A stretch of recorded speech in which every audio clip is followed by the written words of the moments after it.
ఉప ముఖ్యమంత్రి వర్యులు బట్టి విక్రమార్క గారు,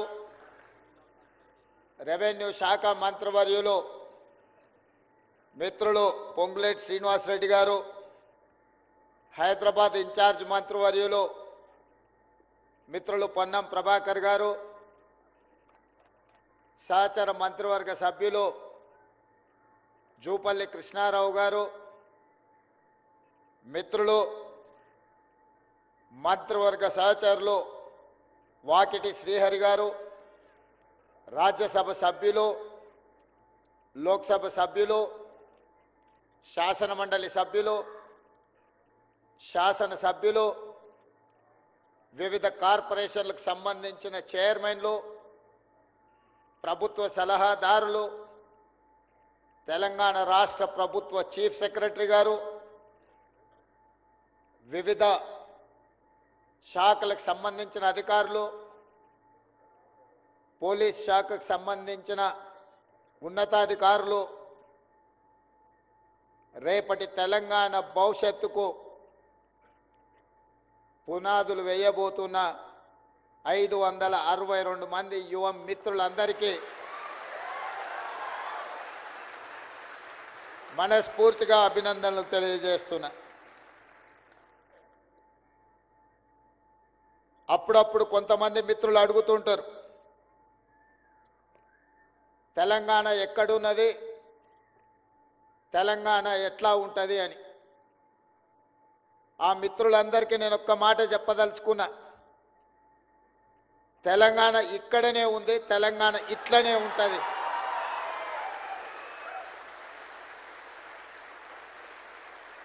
ఇది తెలంగాణ స్ఫూర్తి,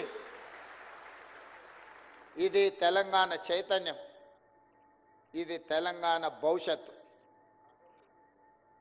మిమ్మల్ని ఉద్దేశించి 4 మాటలు మాట్లాడాలనుకున్నప్పుడు మా అధికారులు నా ముందల 10 పేజీల ఒక నోట్ తీసుకొచ్చి పెట్టాను. అది చదవడం ద్వారా నేను లీడర్ను కాదు రీడర్నని మీరు అనుకునే విధంగా 10 పేజీల నోట్ తీసుకొచ్చి ఇచ్చాను. నేను ఒక మాట చెప్పదలుచుకున్నా, మీరు నా కుటుంబ సభ్యులు, తెలంగాణ కుటుంబంలో మీరు భాగస్వాములు. మీరు నేను మాట్లాడుకోవడానికి అధికారులు రాసిచ్చిన నోటు, ఇతరుల ఆలోచనలో నాకు అవసరం లేదు. నా మనసులో, నా ఆలోచనలో, నా విధానంలో ఏమున్నదో, మీ భవిష్యత్తుకు ఏమి కావాలనో తెలిసిన మీ సోదరుడిగా, మీలో ఒక్కడిగా ఈనాడు తెలంగాణ రాష్ట్ర ముఖ్యమంత్రిగా బాధ్యతలు నిర్వహిస్తున్నా. మిత్రులారా, మీకందరికీ తెలుసు తెలంగాణ నేపథ్యం. ఆనాటి కొమరం భీముడు కావచ్చు, మలితరం చాకలి ఐలమ్మ కావచ్చు, తర్వాతి తరం సాయుధ రైతాంగ పోరాటం కావచ్చు, ఒకనాడు జల్ జమీన్ జంగల్ కోసం కావచ్చు, మలితరం భూమి కోసం, భుక్తి కోసం, విముక్తి కోసం కావచ్చు, ఈనాడు సామాజిక న్యాయం, సమానమైన అవకాశాల కోసం కావచ్చు, సర్వ స్వతంత్రంగా స్వయం పాలన కోసం మన పోరాటం కావచ్చు, ఇవన్నీ తెలంగాణ సమాజం ఒక చైతన్యంతో కూడిన బాధ్యతతో జరిగిన పోరాటాలు. ఈ పోరాటాలలో వేలాది మంది అసూలు బాసిరు. ఈ తెలంగాణ గడ్డకు ఒక చరిత్ర ఉన్నది, ఈ తెలంగాణ గడ్డకు ఒక పౌరుషం ఉన్నది, ఈ తెలంగాణ గడ్డకు ఒక వీరోచితమైన గాథలు ఎక్కడికెళ్ళినా, తండాలలో, గూడాలలో, మారుమూల పల్లెల్లో ఎవరిని కదిలించినా, ఏ జాతిని కదిలించినా ఈ తెలంగాణ స్ఫూర్తి కొట్టొచ్చినట్టుగా కనిపిస్తుంది. కానీ కొంతమంది వాళ్ళ ఆలోచనలో, వాళ్ళ భావ దారిద్ర్యమో, వాళ్ళ అవగాహన లోపమో, ఒక కుటుంబం కోసమో, ఒక రాజకీయ పార్టీ కోసమో తరతరాలుగా 6 దశాబ్దాలు కొట్లాడి సాధించుకున్న తెలంగాణ ఒక కుటుంబం లేకపోతే ఒక రాజకీయ పార్టీ ప్రయోజనం కోసమని వాళ్ళు భ్రమలు చెందడం మనందరం కళ్ళతో చూసినాం. కలిసి వచ్చి 2 సార్లు గెలిస్తే ఆ గెలుపు కారణం వాళ్ళు కారణ జన్ములని భావించారు. కాలం కలిసి వచ్చి గెలుపుకు కారణ జన్ములు కావాల్సిన అవసరం లేదు. కొన్నిసార్లు భావోద్వేగానికి లోనైన మా యువత మంచి జరుగుతుంది, మా అవకాశాలు మెరుగవుతాయి, మేము ఆశించిన ఫలితాల కోసం ఈ ప్రభుత్వాలు పనిచేస్తాయని చెప్పి ఒక నమ్మకం విశ్వాసంతో వాళ్ళకు బాధ్యతను అప్పచెప్పితే విశ్వాసఘాతకులుగా మారి మీకు అన్యాయం చేసి నమ్మక ద్రోహులుగా ఈ చరిత్రలో నిలిసిపోయినరు, కాలగర్భంలో కలిసిపోతారని చెప్పి నేను సందర్భంగా తెలియజేసుకుంటాను. మిత్రులారా, మీరు ఆలోచన చేయండి. మీ నేపథ్యం ఏదైనా ఉండొచ్చు. ఒక ఉపాధి హామీ కూలి కుటుంబ సభ్యులు అయి ఉండొచ్చు. మారుమూల ఆదివాసి గూడాలలో ఉండే ఓ గిరిజన బిడ్డ అయి ఉండొచ్చు. లేకపోతే దళిత వాడల్లో నుంచి వచ్చిన నిర్లక్ష్యానికి లోనైన జాతి అయి ఉండొచ్చు. లేదా పట్టణ ప్రాంతాలలో చదువుకున్న యువకులు అయి ఉండొచ్చు. మీరు ఈనాడు చైతన్యం కలిగి 4 లక్షలకు పైగా పరీక్షలకు అప్లై చేసుకొని 3 లక్షల మంది పోటీ పడితే అందులో నుంచి 562 మంది సెలెక్ట్ అయినారు. మా చీఫ్ సెక్రటరీ గారు 1:700+ అన్నాడు. నేను అలా అనుకోవడం లేదు. 1:3 lakhs. ప్రతి ఒక్కడికి ఇంకొకటి పోటీనే. పరీక్షలు రాసిన 3 లక్షల మంది ప్రతి నిరుద్యోగ యువకుడితోని పోటీ పడ్డట్టే. ఇది 1:700+ స్లాట్స్ కింద డివైడ్ చేసి మీకు కాంపిటీషన్ ఎగ్జామ్స్ కండక్ట్ చేసింది కాదు. మిమ్మల్ని ప్రతివాడు పక్కవాడికే పోటీ. అన్న తమ్ముడు పోటీ పరీక్ష రాస్తే అన్నకు తమ్ముడు పోటీ, తమ్ముడికి అన్న పోటీ. 562 మంది ఈరోజు మీరు ఎంపిక అయినరు అని అంటే 3 లక్షల మందితోని పోటీ పడి మీలో ఉన్న నైపుణ్యాన్ని, మీలో ఉన్న చైతన్యాన్ని, మీలో ఉన్న పట్టుదలను ప్రదర్శించి ఈనాడు శిల్పారామం వేదికగా తెలంగాణ రాష్ట్ర అభివృద్ధిలో భాగస్వాములు కావడానికి ఎంపిక అయినరు. వాళ్ళ కుటుంబంలో ఆనాడు నిజామాబాద్ ఎన్నికలలో ప్రజలిచ్చిన తీర్పును కాదని, కుటుంబ సభ్యులకు నిరుద్యోగం ఉండకూడదని 6 నెలలు తిరిగే లోపల రాజకీయ ఉద్యోగం కల్పించింది. వాళ్ళ బంధువులకు కల్పించుకున్నారు. మీరు ఎందుకు మీ కుటుంబ సభ్యులకు ఇచ్చుకున్నారని మనం ఎన్నడూ అడగలే. నీ చేతిలో అధికారం ఉంది, నీ దగ్గర పెత్తనం ఉంది, నువ్వు ఇచ్చుకున్నావులే అని మేము సర్దుకున్నాం. కానీ 2011 ఉమ్మడి రాష్ట్రంలో గ్రూప్ 1 పరీక్షలు నిర్వహిస్తే 2023 వరకు దాదాపుగా 12 సంవత్సరాలు గ్రూప్ 1 పరీక్షలు నిర్వహించలేదంటే, తెలంగాణ రాష్ట్రంలో 10 సంవత్సరాలు పరీక్ష నిర్వహించలేదంటే ఇంత బాధ్యత రహితమైన ప్రభుత్వం ఎక్కడైనా ఉంటుందా? వ్యక్తులు ఎవరైనా ఉంటారా? వాళ్ళ ఉద్యమకారులని నేను అడుగుతున్నా. ఏ ఉద్యమం, ఏ శ్రీకాంతాచారి, ఏ ఈశాన్ రెడ్డి, ఏ కానిస్టేబుల్ కిష్టయ్య, ఏ యాదయ్య, ఏ యాదిరెడ్డి ఎర్రకోట ముందల ఉరికొయ్యలకు వేలాడి సాధించిన తెలంగాణ స్ఫూర్తి ఎక్కడున్నది మీలో? శ్రీకాంతాచారిని మీరు మర్చిపోయి ఉండొచ్చు, కానిస్టేబుల్ కిష్టయ్యని మీరు మర్చిపోయి ఉండొచ్చు, ఈశాన్ రెడ్డి, వేణుగోపాల్ రెడ్డిని మీరు మర్చిపోయి ఉండొచ్చు. యాదయ్యను ఉస్మానియా యూనివర్సిటీ గేట్ల దగ్గర ఆనాడు పాలకులు నియంత్రిస్తే పెట్రోల్ పోసుకొని తగలబెట్టుకొని జై తెలంగాణ అని తెలంగాణ రాష్ట్రాన్ని సాధించింది వాళ్ళ కుటుంబ ప్రయోజనాల కోసం కాదు. లక్షలాది నిరుద్యోగ యువకులు తెలంగాణలో, తెలంగాణ రాష్ట్ర సాధనలో వాళ్ళు బాగుపడతారని వాళ్ళు త్యాగాలు చేసింది. ఏ ఒక్క రోజైనా ఈ పోటీ పరీక్షలు నిర్వహించాలన్న ఆలోచన మీకు వచ్చిందా? నిర్వహించకపోను తెలంగాణ పబ్లిక్ సర్వీస్ కమిషన్ని అంగడి సరుకుగా మార్చి గ్రూప్ 1 ఉద్యోగ నియామకాలు ఈరోజు మీరు గ్రూప్ 1 ఆఫీసర్లుగా మిమ్మల్ని నియమించే బాధ్యత పబ్లిక్ సర్వీస్ కమిషన్లో ఎవరినేసిందా అంటే మెంబర్స్గా ఆర్ఎంపీ డాక్టర్ని. నేను వాళ్ళని తక్కువ చేయడం లేదు. వాళ్ళకున్న విజ్డమ్ ఎంత, వాళ్ళకున్న నాలెడ్జ్ ఎంత. ఒక టీచర్ని లేకపోతే ఒక ఆర్ఎంపీ డాక్టర్ని చిన్న చిన్న హోదాలలో ఉన్న వాళ్ళని పబ్లిక్ సర్వీస్ కమిషన్లో మెంబర్స్గా నియమిస్తే రేపు ఐఏఎస్లు కాబోయే మిమ్మల్ని నియమించే ఆలోచన వాళ్ళకి ఏ విధంగా ఉంటుందో ఒకసారి ఆలోచన చెయ్యండి. అందుకే ఆనాడు వాళ్ళు నిర్వహించిన పరీక్షలు ప్రశ్న పత్రాలు మీకు తెలుసు, జిరాక్స్ సెంటర్లలో పల్లి బఠానీలాకి ఎట్లా మినరు. దానికి కారణం ఎవరో మీకు తెలుసు. నేను లోతుగా వెళ్లాల్సిన అవసరం లేదు. చైతన్యం కలిగిన యువకులు మీకు అందరికి తెలుసు. నేను బాధ్యత తీసుకుని ఎంబడే బాధ్యత కోసం కొట్లాడినప్పుడు బాధ్యత తీసుకున్న తర్వాత ఒక మాట చెప్పిన, పబ్లిక్ సర్వీస్ కమిషన్ని యూపీఎస్సీ కంటే ఉన్నతంగా నాణ్యత ప్రమాణాలతో కూడుకున్న విధానాన్ని అవలంబిస్తాము.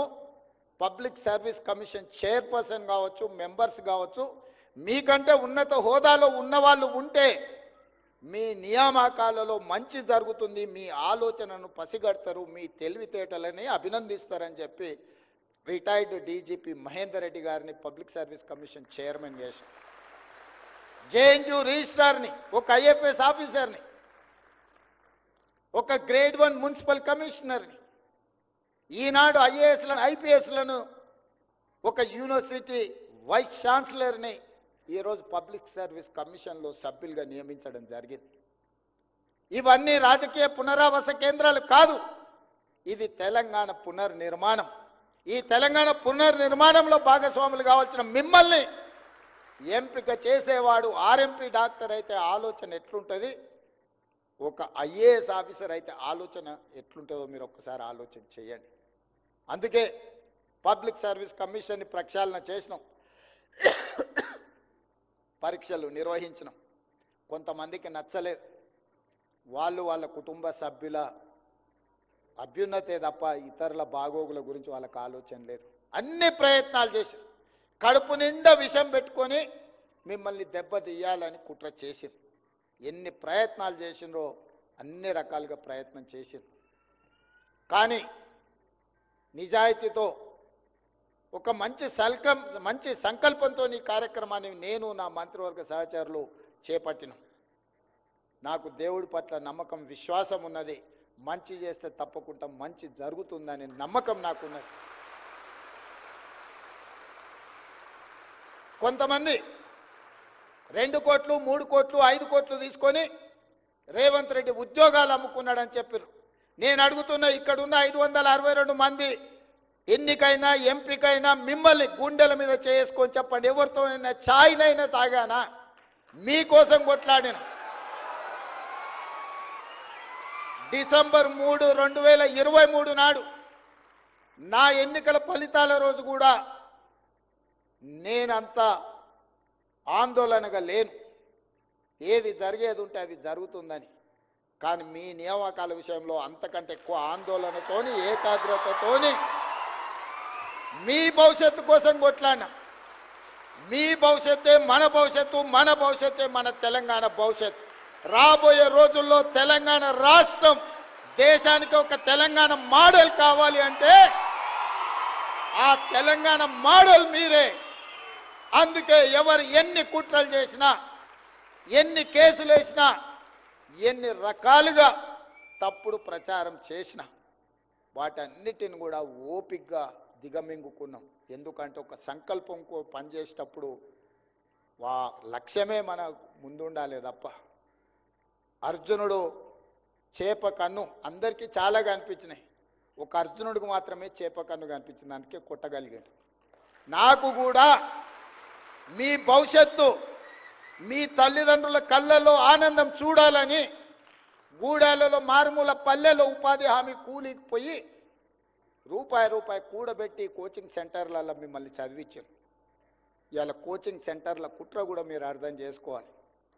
మిమ్మల్ని సంవత్సరాల కొద్దీ అశోక్ నగర్ చౌరస్తాలను, దిల్సుఖ్ నగర్ చౌరస్తాలను, అమీర్పేట చౌరస్తాలను నిరుద్యోగ యువకులుగా హైదరాబాద్కు వచ్చి 5 ఏళ్ళు 10 ఏళ్ళు ఈ సెంటర్లలో తిరుక్కుంటూ వెనక్కి ఊరికి వెళ్ళలేక, తల్లిదండ్రులకు మొహం చూపించలేక, ఇక్కడ ఉద్యోగాన్ని సాధించలేక మీరు పడుతున్న నరక యాతన వాళ్ళకు ఆదాయాన్ని తెచ్చిపెట్టే వనరుగా మారింది. ఇవాళ కేసులు వేసిన వాళ్ళు వాళ్ళ వెనకాల ఉన్న న్యాయవాదులు ఎవరో చూడండి. లక్షల కోట్ల రూపాయల ఫీజులు ఇచ్చి ఎవరు వాదిస్తున్నారో ఆలోచన చెయ్యండి. ఇవాళ అందుకే ఏది ఏమైనా ఎవరు ఏమనుకున్నా తెలంగాణ భవిష్యత్తు నిర్మాణం చేసే అవకాశం మీ చేతిలో ఉంది. ఈరోజు నవ్విన వాడి ముందు జారిపడే పని చెయ్యకండి. ఇది ఒక గొప్ప అవకాశం. 40 సంవత్సరాలల్లా 562 ఉద్యోగ నియామకాలు జరగలేదు. 2011లో నోటిఫికేషన్ ఇస్తే 2018లో నియామకాలు జరిగినాయి. అంటే 7 సంవత్సరాలు పట్టింది. మొట్టమొదటిసారి 19 నెలల్లో నోటిఫికేషన్ నుంచి నియామకాల వరకు ఈరోజు ఈ ప్రభుత్వం ఒక బాధ్యతతో వ్యవహరించింది. ఈరోజు తెలంగాణ రాష్ట్రం ఒక గొప్ప లక్ష్యంతో ముందుకు వెళ్తుంది. 2034కి $1 ట్రిలియన్ ఎకానమీ, 2047 స్వతంత్రం వచ్చి 100 సంవత్సరాలు పూర్తి చేసుకోబోతున్న సందర్భంలో $3 ట్రిలియన్ ఎకానమీ. ఈరోజు దేశ జనాభాలో మనం 2.5%. మనం దేశానికి జీడిపిలో 5% ఇస్తున్నాం.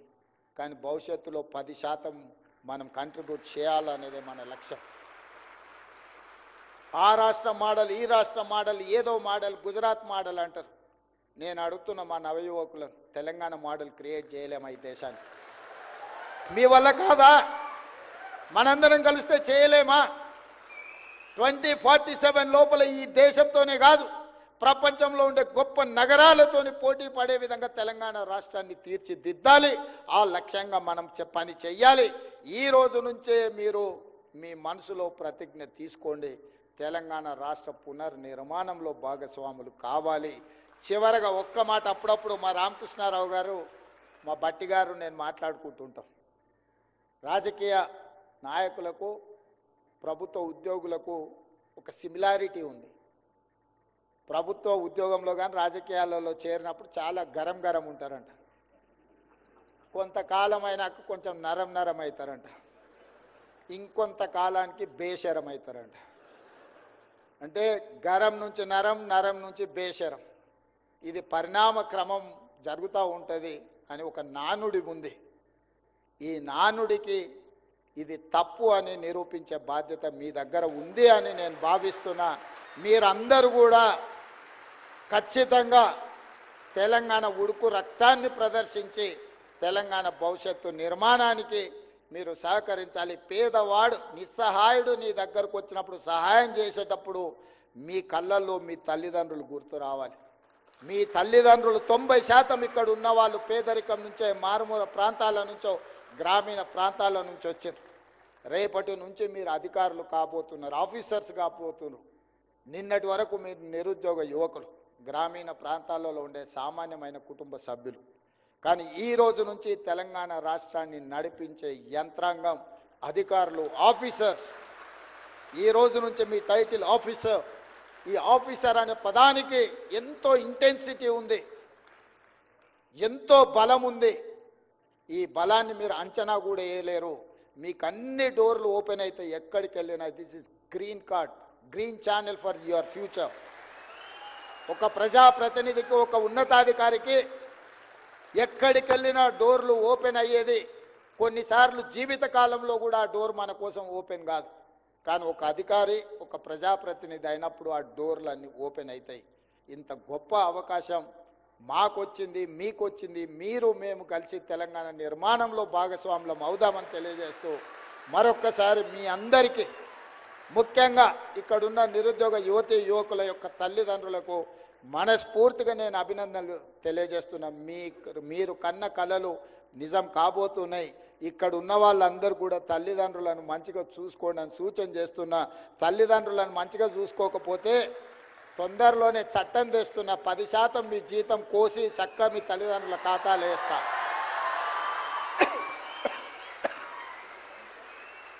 మీ భవిష్యత్తు కోసమే సర్వం ఒడ్డి, మీకోసమే సర్వం త్యాగం చేసిన తల్లిదండ్రులను గుండెల్లో పెట్టి చూసుకొని భుజాల మీద పోయాల్సిన బాధ్యత మీదే.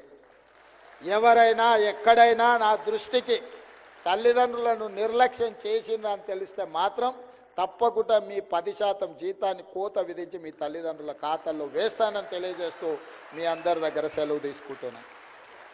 Thank you sir.